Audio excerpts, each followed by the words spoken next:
Pentagon Chief Pete Hegseth said there will be a new standard for Asian and other allies' defense spending. This comes amid speculation that U.S. President Donald Trump may call for a hike in South Korea's share of defense spending. Our Seung-jae has more. U.S. Defense Secretary Pete Hegseth said there will be a new standard for defense spending for Asian and other U.S. allies, as the Pentagon chief reiterated U.S. President Donald Trump's call for NATO members to raise defense spending to 5% of GDP. Speaking to the Senate Armed Services Committee on Wednesday, Hegseth stressed that the U.S. cannot want the allies' security more than they do.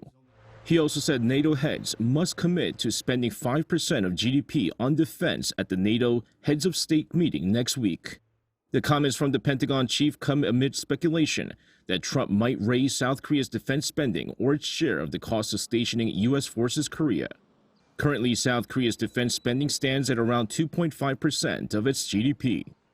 Meanwhile, during a forum hosted by the Center for Strategic and International Studies on Wednesday, U.S. Senator Andy Kim said that the current administration's reported consideration to decrease USFK presence in South Korea is a perfect way to derail the Seoul-Washington relationship, especially at a critically important moment for the alliance. The Korean-American senator also stressed that failing to treat U.S. allies and partners differently from adversaries is a huge mistake, adding they will cause unnecessary friction.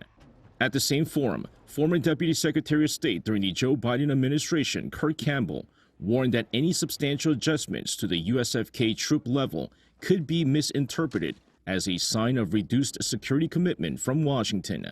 Campbell warned that any steps that would lower the troop presence in South Korea could lead to a crisis in confidence.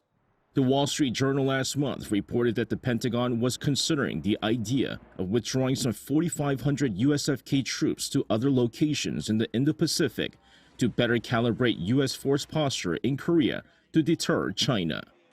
Seung-jae, Arirang News.